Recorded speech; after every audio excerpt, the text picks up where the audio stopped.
ये अब अभी हमने थोड़ी देर पहले कहा था ना कि ये केवल नाम भागवत में संक्षिप्त रीत्या लिए गए हैं। एक एक का चरित्र कहा जाए पुराणों को, महाभारत का आश्रय लेकर के, तो पारावार नहीं है, इतना विस्तार है इसका। जैसे सोमक के 100 पुत्र, तो सोमक का चरित्र यदि महाभारत का आश्रय लेकर कहा जाए तो सोमक के एक ही पुत्र था, उसका नाम था जंतु। क्या नाम था? जंतु। इस सोमक के 100 रानियां थीं, पर इसके कोई पुत्र नहीं था। तब इसने अपने पुरोहित से कहा कि ऐसा कोई यज्ञ करो कि जिससे मैं पुत्रवान बनूं। पुरोहित ने यज्ञ किया और यज्ञ से एक बालक का जन्म हुआ जिसका नाम हुआ जंतु।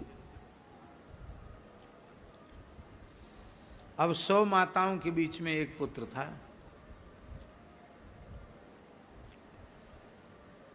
तो बच्चे, बालक तो बालक होता है ना, कभी हाली बीमारी होती, कभी स्वस्थ होता, कभी अस्वस्थ होता है। तो जंतु बालक थोड़ा सा अस्वस्थ हुआ, तो थोड़े ही अस्वस्थ होते ही उसकी 100 माताएं जोर जोर से रोने लगी। तो महाराज सोमक ने कहा कि तुम सब क्यों रो रही हो, क्या बात है? बोले बेटा बीमार है। अरे बीमार है तो बीमार है। अरे बोले भाई हमारे तो बड़ी कठिनाई से 100 में एक ही हुआ है, इसके मरने से तो वंश डूब जाएगा। राजा ने कहा ठीक है, वैद्य जी को बुलाया, चिकित्सा हुई, बालक स्वस्थ हो गया। लेकिन राजा दुखी हो गए। राजा ने पुरोहित जी को बुलाया, बोले या तो व्यक्ति का अंधा होना ठीक है, पर एक आंख वाला होना बिल्कुल ठीक नहीं है। क्यों? बोले अंधे व्यक्ति को संतोष होता कि हम तो जन्मांध हैं, अब कुछ हो नहीं सकता उसमें, तो वो संतुष्ट रहता बेचारा अपने आप में। पर जिस व्यक्ति के एक आंख है और एक आंख बंद है, तो एक आंख से उसने संसार का नजारा तो देख लिया, तो रूप के आस्वादन का सुख उसको मिल गया। एक आंख ने तो रूप देख लिया ना। अब वही एक आंख फूट जाए तो उसे ज्यादा पीड़ा होगी। तो सोमक ने कहा कि पुत्र न होने से अच्छा है एक पुत्र भी न हो, क्योंकि पुत्र नहीं है तो व्यक्ति ने सोच लिया कोई बात नहीं, हम पुत्रहीन हैं तो हैं, क्या करें उसमें। तमाम लोग ऐसे जिनके संतान नहीं होती। पर एक ही पुत्र हो और उसके कथनचित हाली बीमारी से मृत्यु हो जाए, दुर्घटना में मृत्यु हो जाए, तो पिता माता पर क्या बीतेगी। ऐसी घटनाएं घटती हैं। फिर पिता माता का जीवन बहुत कष्टमय हो जाता है। उनको, वे उस कष्ट को भुला नहीं पाते कि एक ही लड़का था, देखो इतना बड़ा था, इतना अच्छा था और चल बसा है। तो मेरे विचार से या तो पुत्र हो ही ना हो, तो एक न हो, ज्यादा हो एक से। और पुराणों में तो ये बात लिखी है, यष्टभ्य बहवो पुत्रा यद्यकोपि गयाम व्रजेत। अनेक पुत्रों को जन्म देना चाहिए। क्यों? क्योंकि उनमें से एक बेटा तो कम से कम गया जी जाकर विधिवत श्राद्ध तर्पण करेगा, जिससे पूर्वजों की, पितरों की मुक्ति हो जाएगी। यद्यकोपि गयाम व्रजेत।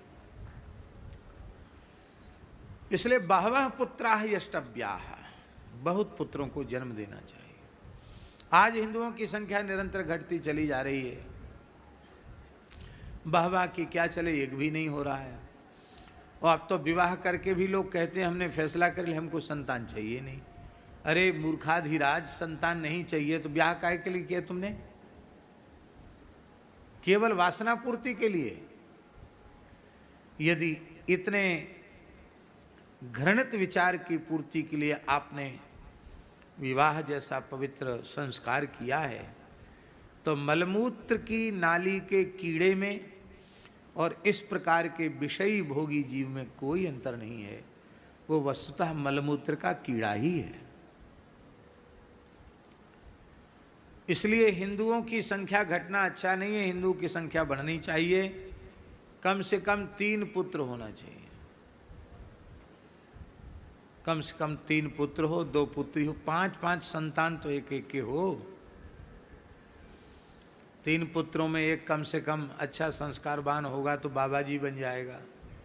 बाबाजियों के फैक्ट्री बंद हो रही है, न तो आसमान से बरसते हैं न धरती फोड़ के निकलते हैं।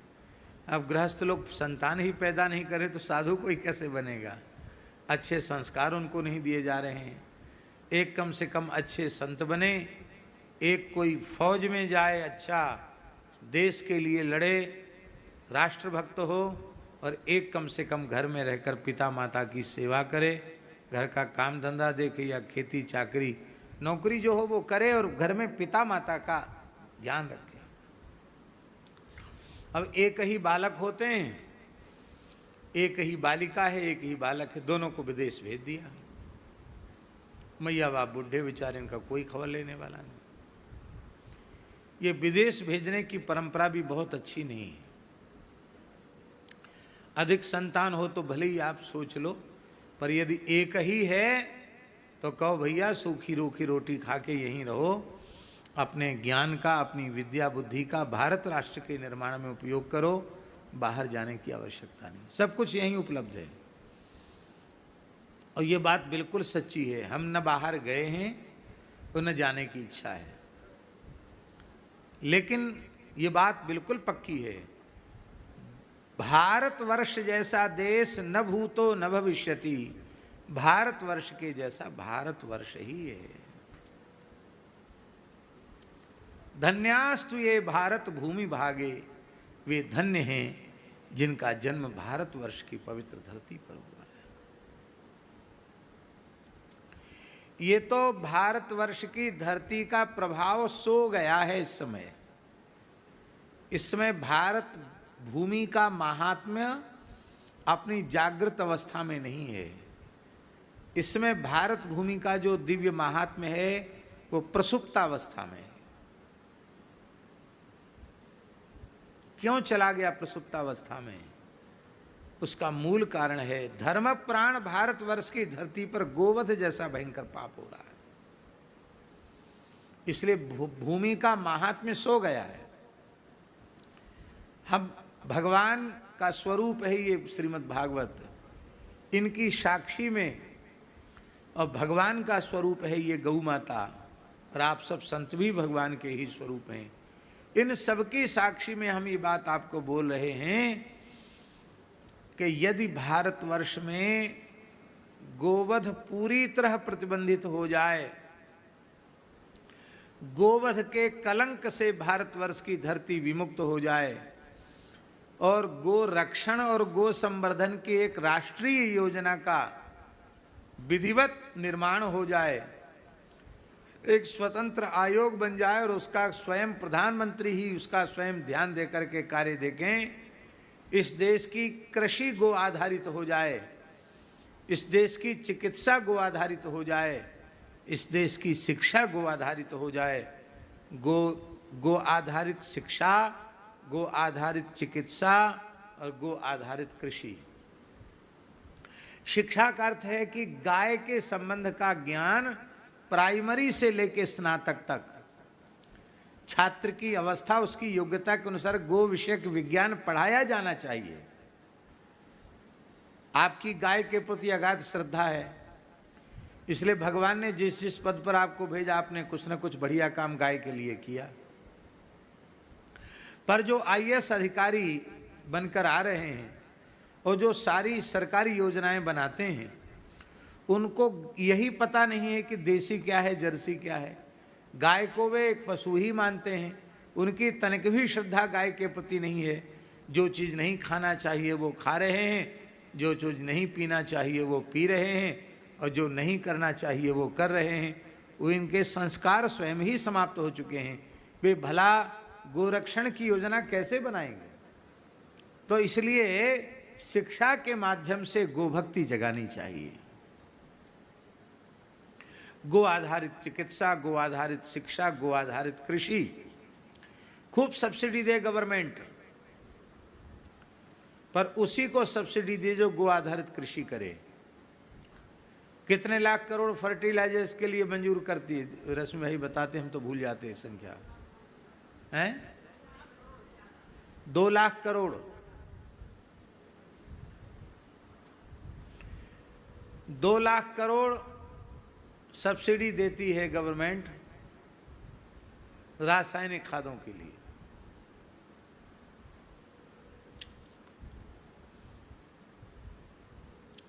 दो लाख करोड़।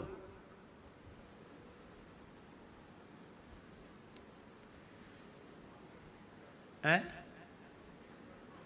हाँ, रश्मि भाई कहते हैं कि केवल सरकार 20,000 करोड़ रुपए से एक योजना बनावे जिससे गोबर गोमूत्र से बहुत सुंदर खाद बना करके और गो कृषि को बढ़ावा दिया जाए। इतने मात्र से देश में गोरक्षा हो जाएगी। पर ये वोट की संस्कृति इतनी खराब है कि हमारी कहीं कुर्सी न छिन जाए, इसके लिए नेता हिम्मत ही नहीं जुटा पाते कि हम इस संबंध में कुछ करें।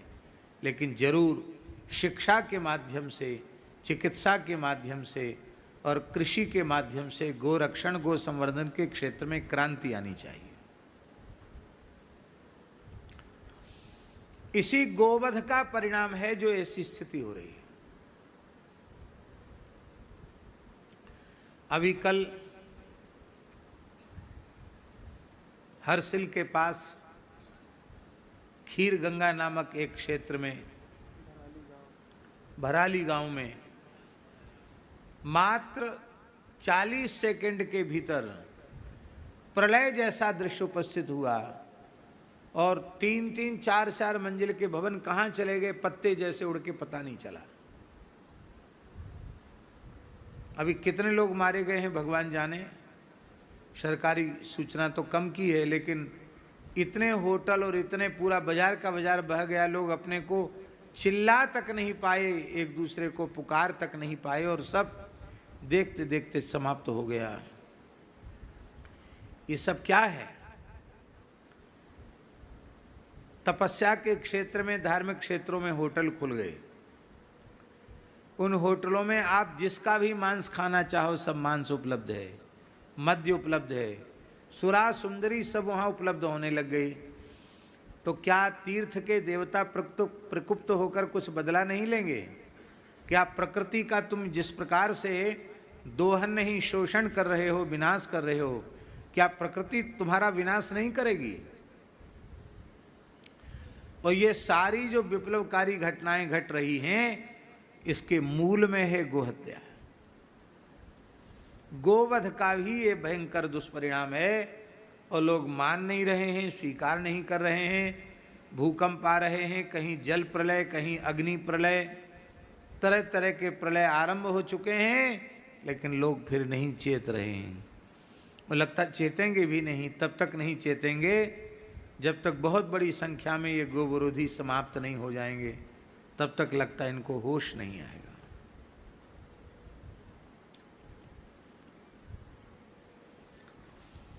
तो सोमक, उनके एक ही पुत्र था जंतु। उन्होंने पुरोहित जी को बुलाया।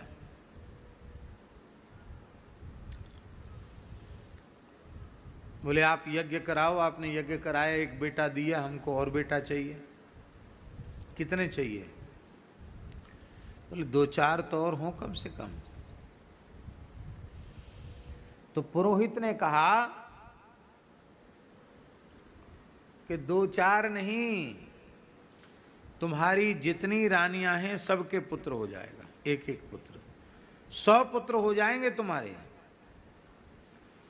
पर ये जो पहला पुत्र जंतु है, इसके द्वारा तुम्हें यज्ञ करना पड़ेगा, माने इसको यज्ञ में बलि देनी पड़ेगी इसकी। ये महाभारत में लिखा है, हम कोई मन कल्पित बात नहीं बोल रहे हैं। तो एक को देकर एक की बपा का होम करने से, और यदि 100 मिलते हैं तो सौदा घाटे वाला नहीं है, मुनाफे वाला है। एक को दे 100 मिलेंगे। ऐसा ही हुआ, यज्ञ हुआ। महाराज सोमक अपनी 100 रानियों के साथ यज्ञ में दीक्षित हुए, और जब यज्ञीय पशु के रूप में उस जंतु नामक बालक को ही परिकल्पित किया गया, उस बच्चे को अग्नि के कुंड में होमना चाहते थे, तो माताओं ने बच्चे को पकड़ लिया। वो उसे देना नहीं चाहती थी, भला माँ कैसे स्वीकार कर सकती थी। और पुरोहित कह रहे थे कि मुहूर्त चला जाएगा तो बहुत बड़ा, क्योंकि ये सकाम यज्ञ है, इसमें मुहूर्त का अतिक्रमण नहीं होना चाहिए। अंत में महाराज ने पुरोहित को कहा, पुरोहित ने ही बच्चे को उन माताओं के हाथ से छीन लिया और उसका होम किया। उसका बपा होम करते ही वो 100 रानियां मूर्छित हो गई, और बपा होम के प्रभाव से, उस दिव्य प्रभाव से, वो यज्ञ तो यज्ञ था ही, उसके प्रभाव से 100 रानियां गर्भ धारण करने के योग्य हो गई। 100 की 100 गर्भवती हो गई, 100 पुत्र हो गए।